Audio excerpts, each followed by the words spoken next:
Welcome to my channel खूनी रात। आज की वीडियो में हम देखेंगे एक सच्ची घटना पर आधारित कहानी ब्लडी मैरी, एक खूनी प्रतिशोध की दास्तान। ये कहानी शुरू होती है 18वीं सदी के इंग्लैंड में, एक छोटे से गांव में जहां मैरी वर्थ नाम की एक खूबसूरत लड़की रहती थी। मैरी की सुंदरता बेजोड़ थी, लेकिन उसका भाग्य उतना ही क्रूर था। मैरी एक गरीब परिवार से थी। गांव के अमीर लोग अक्सर उससे जलते थे या उसे नीचा दिखाते थे। मैरी का सपना था कि वह गांव छोड़कर शहर जाए और एक खुशहाल जीवन जिए। उसे टॉम नाम के एक सीधे सादे लड़के से प्यार था और दोनों ने जल्द ही शादी करने का फैसला किया था। लेकिन गांव का सबसे धनी और क्रूर जमींदार, जिसका नाम लॉर्ड एशवर्थ था, मैरी की खूबसूरती पर मोहित था। उसने कई बार मैरी को लालच दिया और धमकाया, लेकिन मैरी ने हमेशा उसे ठुकरा दिया।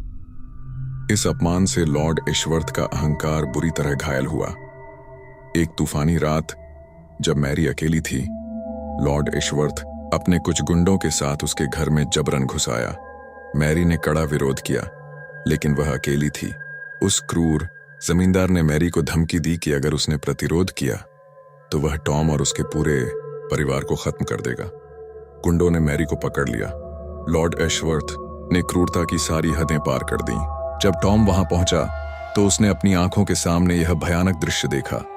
टॉम ने लड़ने की कोशिश की, लेकिन गुंडों ने उसे बेरहमी से पीटा और वहीं छोड़कर चले गए। इस भयानक घटना के बाद मैरी टूट गई। गांव वालों ने भी शर्म और डर के मारे उसका बहिष्कार कर दिया। मैरी को लगा कि अब उसके जीने का कोई मकसद नहीं है। अगले दिन गांव के कुएं में मैरी का शव मिला।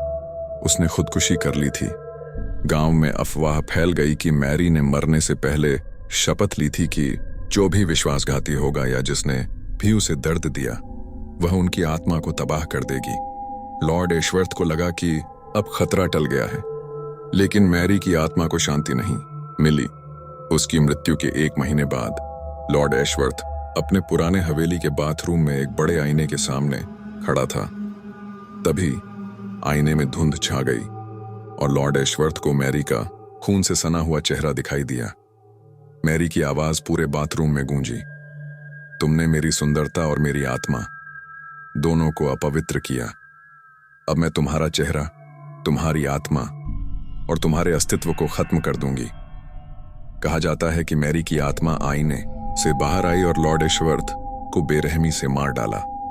जब सुबह नौकरों ने दरवाजा खोला तो उन्होंने लॉर्ड एशवर्थ को पहचानने लायक हालत में नहीं पाया। दीवारों और आईने पर केवल खून के छींटे और मैरी के भयानक निशान थे। मैरी की आत्मा उस आईने में कैद हो गई। गांव के लोग अब उसे ब्लडी मैरी कहने लगे, क्योंकि वह बदला लेने वाली एक खूनी और जलन से भरी आत्मा बन चुकी थी। तब से यह किंवदंती बन गई।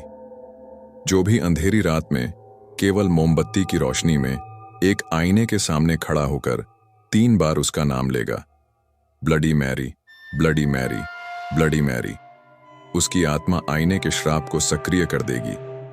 ब्लडी मैरी उस व्यक्ति को घेर लेगी, उसकी सबसे गहरी निराशा और डर को सामने लाएगी और उसे घूंटकर मार देगी या उसे इतना पागल कर देगी कि वह कभी सामान्य न हो पाए। इसलिए सावधान रहें। ब्लडी मैरी सिर्फ एक कहानी नहीं है, वह एक प्रतिशोध की भावना है जो आईने के पीछे अपने अगले शिकार का इंतजार कर रही है।